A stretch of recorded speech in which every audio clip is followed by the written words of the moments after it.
The first time I saw her, she was nothing but a heap of tattered cloth against the rusty hull of a crashed transport vessel.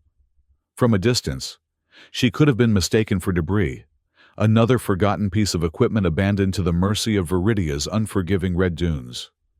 But something about the way the cloth moved with shallow breaths made me slow my relief transport to a halt.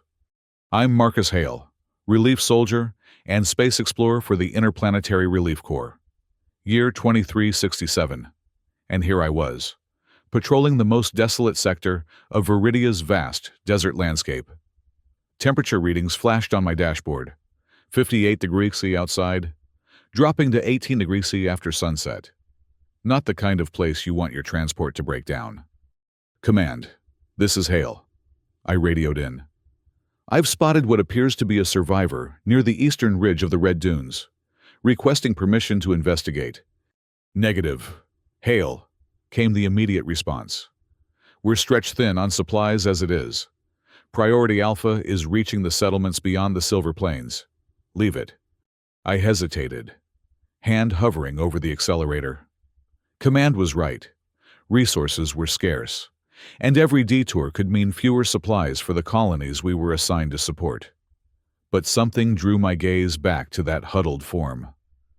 Through my binoculars, I could make out the faintest shimmer of silvery skin, not human. Command, I'm going to take 5 minutes to check. It's a Zalari. Might have information about the recent Sand Reaver attacks. I didn't wait for their response. Protocol would have me continue my mission. But 15 years in the Corps had taught me that sometimes protocol costs lives. I engaged the vehicle's shield system against the harsh elements and stepped out into the blistering heat. The sand crunched beneath my boots, each step sending little avalanches of red dust cascading down the dune. As I approached, the figure stirred weakly, revealing a face that confirmed my suspicion. A female Zalari, her silver-toned skin burned and cracked from exposure, her normally luminescent eyes dulled to a matte finish. Her body was painfully thin, even by Zalari standards, who were known for their slender builds. "Easy," I said, crouching beside her. "I'm with the Relief Corps. Can you understand me?" Her eyes, an unusual pale blue rather than the typical Zalari silver, widened in fear. She tried to scramble away but collapsed almost immediately, her strength completely spent. "Water," I offered, unscrewing my canteen. "Drink." She eyed the container suspiciously, but desperation won out. With trembling hands, she accepted it and drank in small, careful sips as I had indicated. When she spoke, her voice was like gravel against metal. "Why? Help," she managed in broken universal standard. "Because you need it," I replied simply. "What's your name?" "Alara," she whispered. "Left behind. Defective." I frowned at the term. The Zalari were known for their strict cultural policies regarding genetic purity. Those born with mutations or considered weak were often ostracized. "Well, Alara, I'm Marcus, and I'm getting you out of here." I radioed command again. "I've found a Zalari female, severely dehydrated and malnourished, bringing her to the mobile relief station." "Hale, do not compromise the mission for a single alien straggler," my superior barked. "Resources are—" "With respect, sir, I'm not leaving anyone to die in this desert. Hale out." I carried her to my transport. She weighed almost nothing, her bones jutting against my arms. Once inside, the vehicle's medical scanner began an immediate assessment. Critical dehydration, early stages of radiation poisoning from sun exposure, malnutrition level severe. The system reported clinically. I programmed the climate control to match Zalari biological preferences and administered emergency fluids through an auto-injector designed for multi-species use. Her eyes never left my face, watching with a mixture of fear and disbelief. "Why?" she asked again as color slowly returned to her silvery complexion. "That's what we do," I said, starting the engine. "Help people who need it." "Not people, Zalari," she corrected weakly. "Defective Zalari." Person enough for me, I replied, setting course for Mobile Relief Station Alpha, our nearest outpost in this sector. The journey took nearly 3 hours, during which Alara drifted in and out of consciousness. Each time she woke, her eyes would snap open in panic until they found me, and she would relax marginally before slipping under again. I monitored her vitals closely. The scanner indicated she hadn't eaten in at least 4 days. When we arrived at the station, a collection of modular metal structures nestled between 2 massive red dunes, I was met with exactly the reception I expected. "You jeopardized the entire supply run for one alien?" Lieutenant Jax confronted me as I carried Alara into the medical module. "Command is furious. Hail." "They'll get over it," I replied, laying Alara gently on an examination table. "Dr. Voss, she needs immediate attention." Dr. Ellerin Voss, our field surgeon, pushed past Jax without ceremony. Unlike most of our crew, Voss had spent years studying xenobiology and had at least a passing knowledge of Zalari physiology. "Severe malnutrition," he murmured, running a diagnostic scanner over her.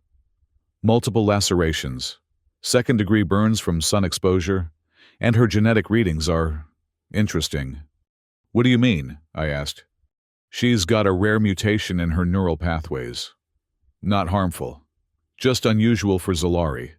Probably why her eyes are blue instead of silver." He looked up at me. "Where did you find her?" "Crashed transport near the eastern ridge. Looked like it had been attacked by sand reavers." Voss nodded grimly. "They've been increasingly active in that sector, targeting transports, taking survivors for God knows what." While Dr. Voss tended to her wounds, I went to the mess module and prepared a nutrient solution specifically calibrated for Zalari dietary needs. It wasn't appetizing, a thick, grayish liquid that smelled vaguely of metal, but it contained everything her body desperately needed. When I returned, Alara was awake, her eyes darting nervously around the medical bay. Dr. Voss had cleaned her wounds and applied regenerative patches to the worst of the burns. She looked marginally better, but still painfully frail. "I brought you food," I said, approaching slowly. "It's designed for Zalari nutrition. Should help you regain your strength." Her gaze fixed on the bowl in my hands, but she made no move to take it. "Poison?" she asked quietly. I shook my head. "No poison, just food. Here, look." I took a small sip of the solution myself, grimacing at the taste. "See? Safe." Tentatively, she reached for the bowl. Her hands shook so badly that I had to help her hold it. When the first spoonful passed her lips, something extraordinary happened.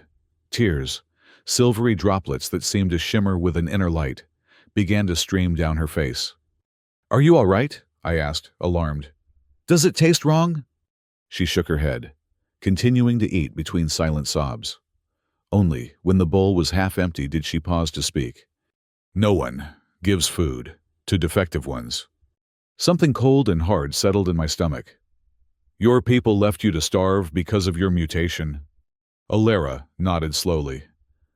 "Eye color wrong, neural patterns wrong, cannot connect properly to the collective, wasteful to feed. When sand reavers attacked transport, no one came back for defective ones." I fought to keep my expression neutral, though anger boiled beneath the surface. The Zalari were known for their collectivist society, but the callousness of abandoning their own to die seemed beyond cruel. "Well, that's not how we do things," I said firmly. "Here, everyone eats. Everyone gets care, no exceptions." She looked at me with such naked disbelief that it made my heart ache. "Why?" "Because that's what makes us civilized," I replied. "Now finish your meal. You need your strength." As she continued eating, I noticed Dr. Voss watching from across the room, a troubled expression on his face. He beckoned me over. "Marcus, a word," he said quietly. "The scans show something unusual. Her neural structure has elements I've never seen before in a Zalari. It's almost as if..." The station's alarm suddenly blared to life, cutting him off. Red emergency lights began flashing throughout the module. "Perimeter breach in Sector 4, came the announcement over the station's comm system. "All personnel to defensive positions." Alera's bowl clattered to the floor as she curled into herself, eyes wide with terror. "Sand Reavers," she whispered. "They followed." I grabbed my pulse rifle from its wall mount. "Stay here. Dr. Voss will keep you safe." Outside, chaos had erupted. The distinctive roar of Sand Reaver transports filled the air, cobbled together vehicles designed for speed and intimidation rather than efficiency. They appeared over the nearest dune, 5 of them, sending cascades of red sand flying as they descended toward our station. Lieutenant Jax was already coordinating our defense, positioning our limited personnel at strategic points around the perimeter. "Hail, northwest corner!" he shouted. "They're trying to flank us!"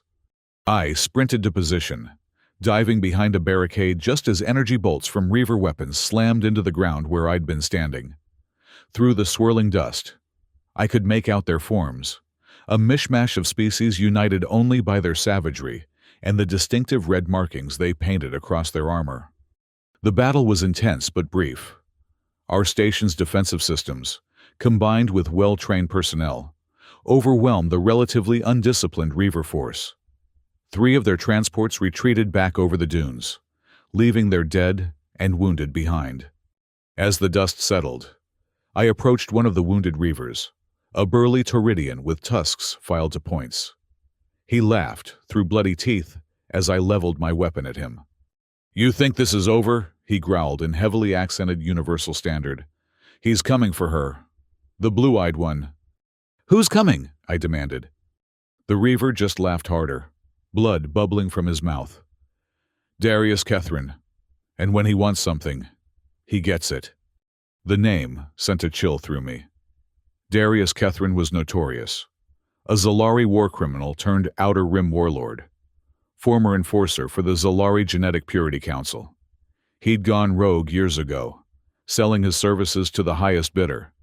If he was after Alera, we were in far more trouble than I'd realized.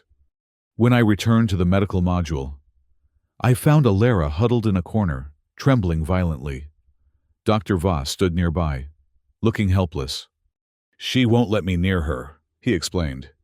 "Been like this since the alarms went off." I approached her slowly, hands open and visible. "Alera, it's me, Marcus. The Reavers are gone. You're safe." Her eyes locked onto mine, wild with fear. "Not safe. Never safe. Darius comes." So she knew him. "How do you know Darius Kethrin?" "Enforcer," she whispered. "Takes defectives. Says for relocation. But sells to laboratories. Experiments." The pieces clicked into place. Kethrin had been using his position to traffic defective Zalari to black market research facilities. Now he was after Alera specifically. But why? "Alera," I said gently. "What makes you different? Why would Darius be after you personally?" She hesitated, then slowly extended her hand, palm up. For a moment, nothing happened. Then, gradually, her palm began to glow with a soft blue light that intensified until it radiated heat I could feel from where I stood. "Thermokinetic abilities," Dr. Voss breathed from behind me. "Incredible! I've never seen a Zalari with that genetic expression." Alera closed her hand, extinguishing the light. "Rare mutation, valuable. Many would pay. Use for weapons." "And Darius knows about this ability?" I asked. She nodded miserably. "He finds all defectives, knows what each can do." I exchanged a look with Dr. Voss. If Kethrin was hunting Alera for her genetic abilities, he wouldn't stop with one failed attack. And our small relief station wasn't equipped to repel a determined assault by a warlord. "We need to contact command," I said. "Request immediate extraction and additional security." Dr. Voss nodded grimly. "I'll prepare her for transport." As I headed to the communications module, Lieutenant Jax intercepted me. "Command is already on the line. They're not happy. Hail." In the comm room, The stern face of Commander Reeves filled the main screen. "Sergeant Hale, you directly disobeyed orders and compromised a critical supply mission. Explain yourself." "Sir, the situation has escalated," I replied. "The Zalari I rescued is being hunted by Darius Kethrin. She possesses a rare genetic mutation that grants her thermokinetic abilities. Kethrin intends to sell her to weapons researchers." Reeves's expression didn't change. "And now you've placed our entire station at risk for one alien with a useful mutation. Why should I commit more resources to your mistake?" "Because protecting people from exploitation is our mission, sir," I replied, fighting to keep my voice level. "And because if Kethrin gets his hands on her, those abilities could be weaponized against us and our allies." There was a long pause as Reeves considered this. "Extraction is denied," he finally said. "We don't have the resources for a full evacuation over one alien refugee. Complete your original mission. That's an order, Sergeant." The screen went black before I could respond. I stood there, stunned. Command was abandoning us, abandoning Alara to Kethrin. When I returned to the medical module, Alara took one look at my face and seemed to crumple. "No help coming," she stated flatly. It wasn't a question. "Not from Command," I admitted. "But that doesn't mean we're giving up." I gathered the station's personnel, all 12 of us, in the central module for an emergency briefing. Most looked exhausted from the Reaver attack, and all wore expressions of concern as I explained the situation. "Command has denied extraction," I concluded. "But I'm not handing Alara over to Kethrin. I'm going to evacuate her myself. I'm not ordering any of you to help. This isn't an official mission, and there could be consequences." To my surprise, it was Lieutenant Jax who spoke first. "I thought you were a fool for bringing her here," he said bluntly. "But I've seen what the Reavers do to their captives. No one deserves that. Count me in." One by one, the others agreed. Even those who had initially resented Alara's presence couldn't stomach the thought of abandoning her to Kethrin's mercenaries. "We'll need a diversion," said Jax, already planning, "and a route that avoids the usual transit corridors." As the team discussed strategy, I noticed a silent figure in the doorway. It was Arno Sul, our spiritual counselor, a rare Zalari who had left his people to join the Relief Corps years ago. His silver eyes were fixed on Alara, with an expression I couldn't quite read. "You've met her before," I realized aloud. Arno nodded slowly. "Many years ago, when she was just a child. I was still with the Genetic Council then. I witnessed her testing. Her classification as defective." Shame filled his voice. "I did nothing to stop it." Alara's eyes widened in recognition. You were there. You watched them mark me." Arno approached her, his movements careful. "I did. And that failure has haunted me ever since. It's why I left the Zalari, joined the Corps, to try to make amends for the suffering I allowed." He turned to address all of us. "Darius Kethrin will not come with just mercenaries. He'll bring enforcers, elite Zalari warriors. They'll have tech that can track Alara's unique genetic signature. Standard evasion tactics won't work." "Then what do you suggest?" asked Jax. "There's an old temple in the Silver Plains," Arno replied, "built over a deposit of trianium ore that interferes with genetic scanning. If we can get Alara there, she'll be undetectable." It was risky. The Silver Plains were at least a 2-day journey across open desert, and we'd be vulnerable the entire way. But it was the best chance we had. As the others prepared for evacuation, I returned to the medical module where Dr. Voss was helping Alara eat another bowl of nutrient solution. Her strength was returning gradually, though she was still far too weak to travel comfortably. "How is she?" I asked. "Improving," Voss replied, "but she needs more time to recover. The journey will be hard on her." Alara looked up at me, her unusual blue eyes resolute despite her fragile state. "I can travel. Rather die trying than be taken by Darius." I nodded, respecting her determination. We leave at dusk. The sand temperature will be cooler, and we'll have darkness for cover. As the suns began to set, casting long shadows across the red dunes, we loaded essential supplies into 2 transports.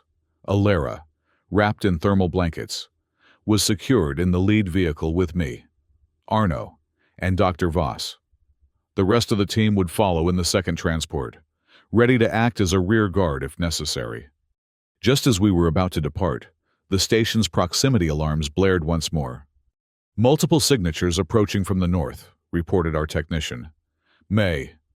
Larger than the Reaver force. Heavy weapons detected. It's Kethren, said Arno grimly. He's arrived sooner than expected. I made a snap decision. Change of plans.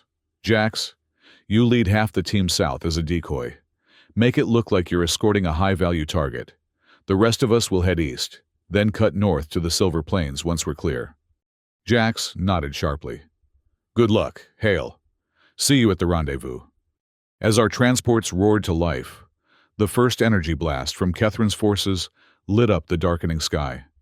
We accelerated away from the station, sand spraying in our wake as we raced into the desert night. For hours, we drove in tense silence. The only sounds the rumble of the engine and the occasional ping of the scanner as it searched for pursuit.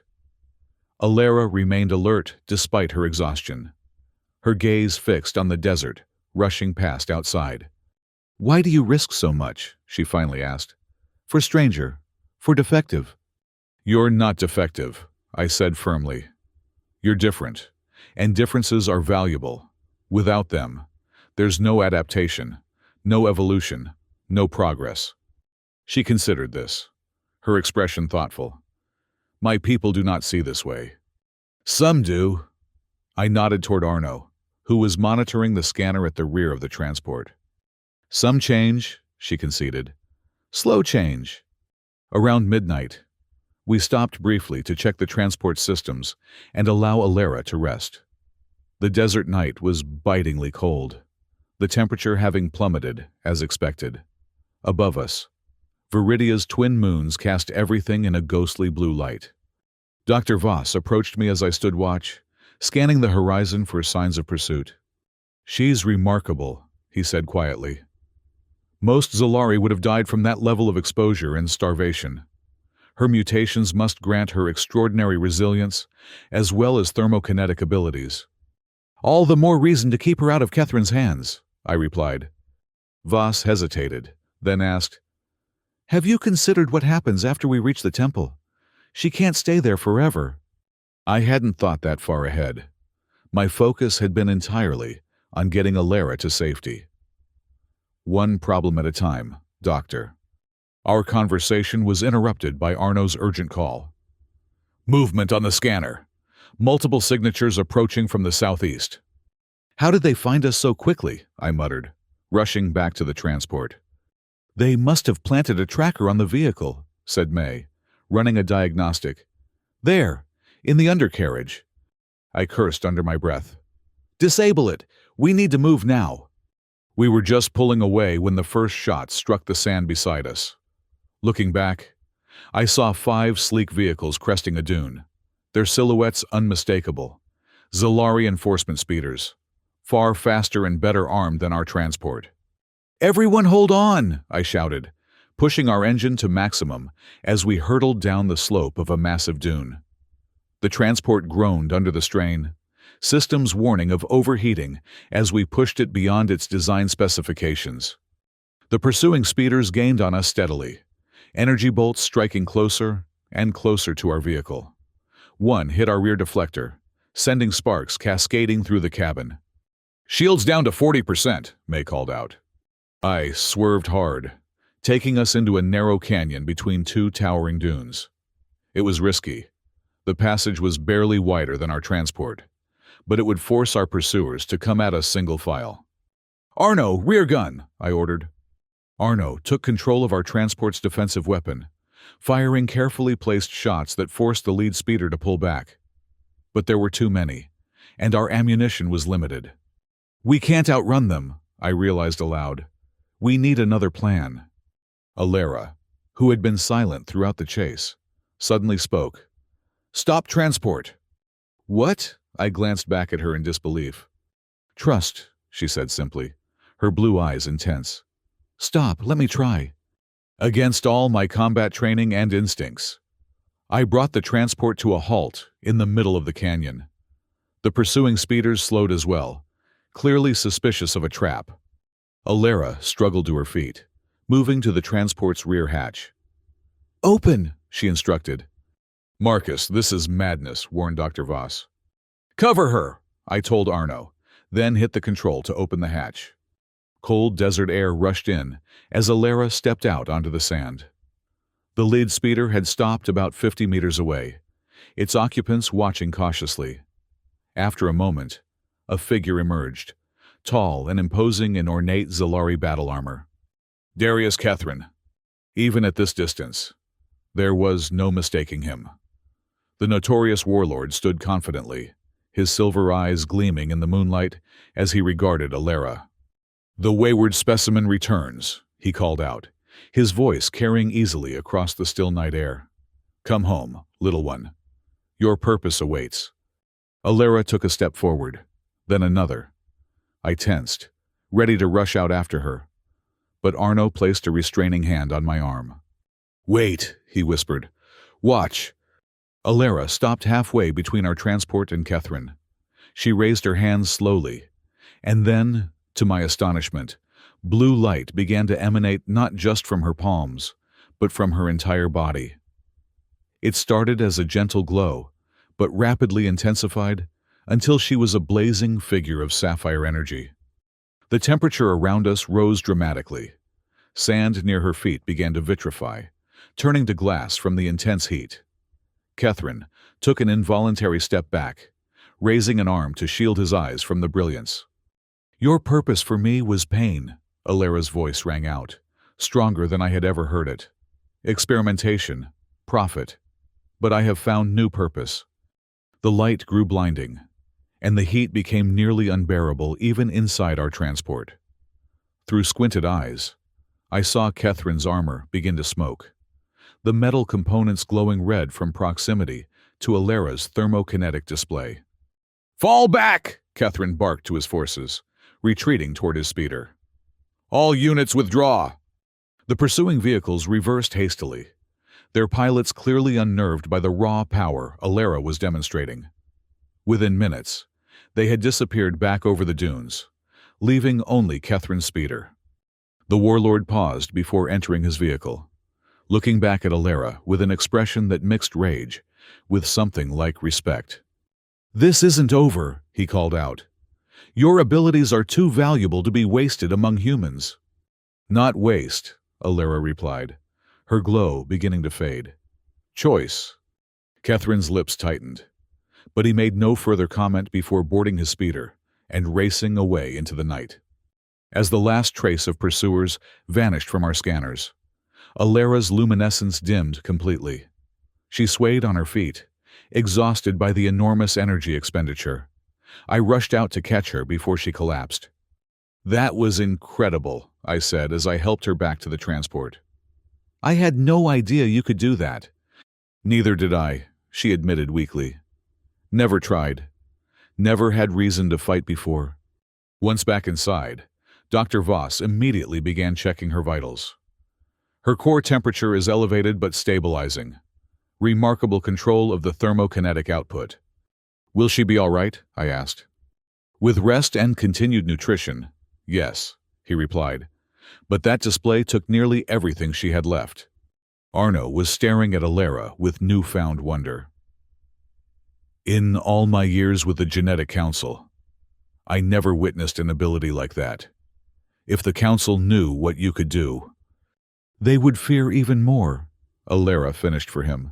Call me weapon, not person. Well, you're a person to us, I assured her, and that person needs rest. We still have a long journey ahead. The remainder of our trek to the Silver Plains was blessedly uneventful.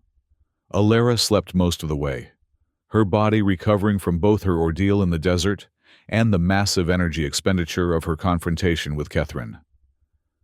When she was awake, she seemed more alert, more present than before, as if the act of standing up to her tormentor had awakened something within her.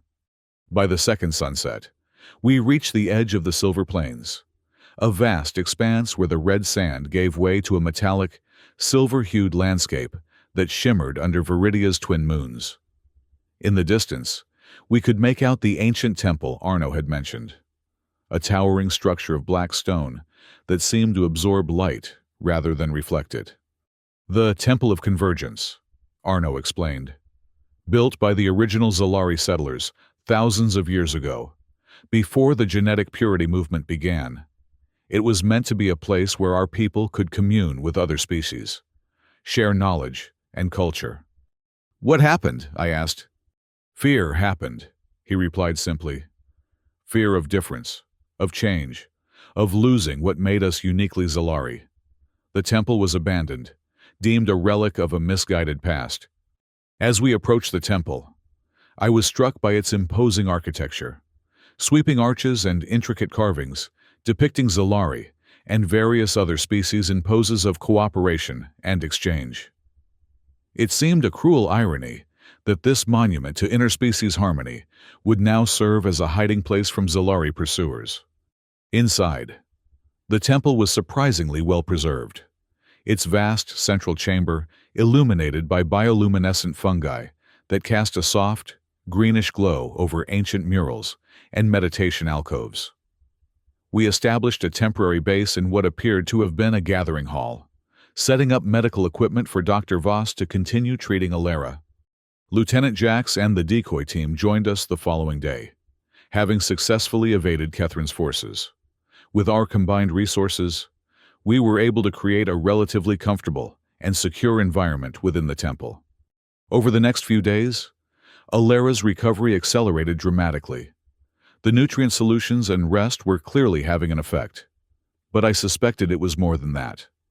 There was a new vitality to her, a spark that hadn't been there before. She began exploring the temple, running her fingers over the ancient carvings with an expression of wonder. "My people built this," she said one evening, as I found her examining a particularly elaborate mural. "Before fear, before perfect became only way." "Do you think they could find that path again?" I asked. "The path toward acceptance and cooperation." She considered this, her blue eyes thoughtful. "Maybe. With help. With example." Arno had been working tirelessly, using his knowledge of Zalari culture and connections to reach out to progressive factions within their society. One morning, he approached me with unexpected news. "I've made contact with the Reformation movement," he said, referring to a growing political force within Zalari society that advocated for a return to more open and inclusive policies. "They're interested in Alara's story and her abilities. They believe she could become a powerful symbol for their cause." "Is that what she wants?" I asked. "To become a symbol?" "I think she wants to find her place," Arno replied, "whether that's with her people or elsewhere." That evening, I found Alara on the temple's upper terrace, watching as Viridia's twin suns set in spectacular fashion, one a blazing orange, the other a more subdued red. The silver plain below reflected their light, creating an otherworldly panorama. "Beautiful," she said as I joined her. "It is," I agreed.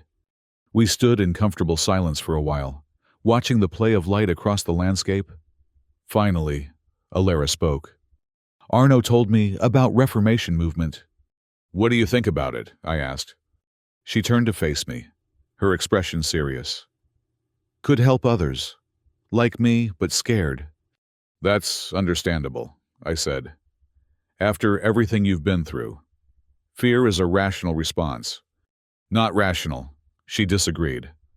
"Holding back. Need to be brave. Like when you gave food." I smiled at the comparison. "Offering a meal to someone starving isn't bravery. It's basic decency."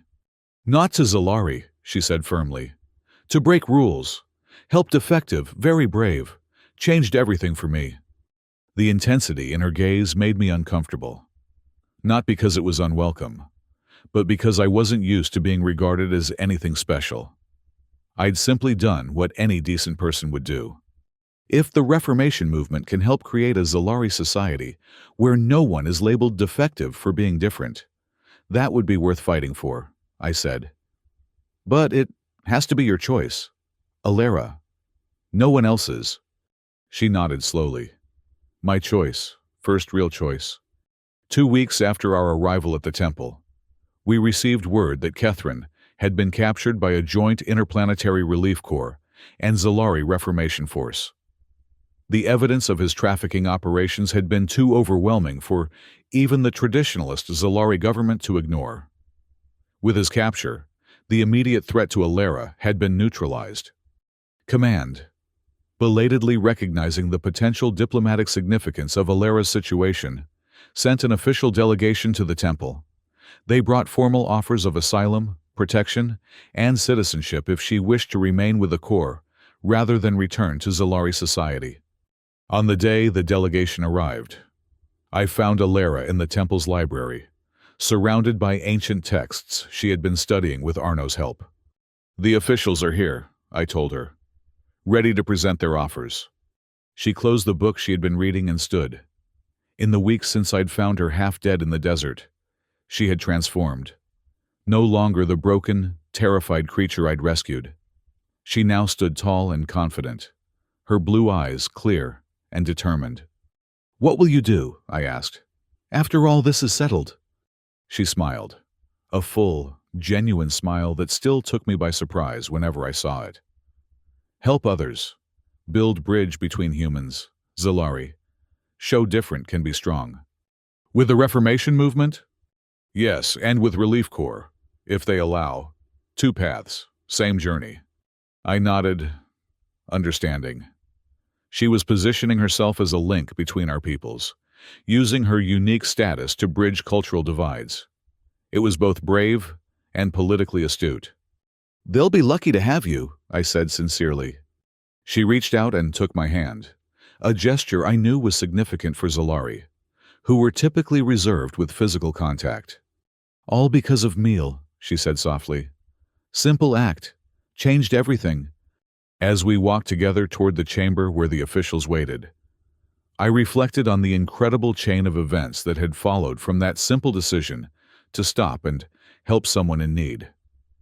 One moment of basic human decency had sparked a series of changes that might ultimately transform an entire society.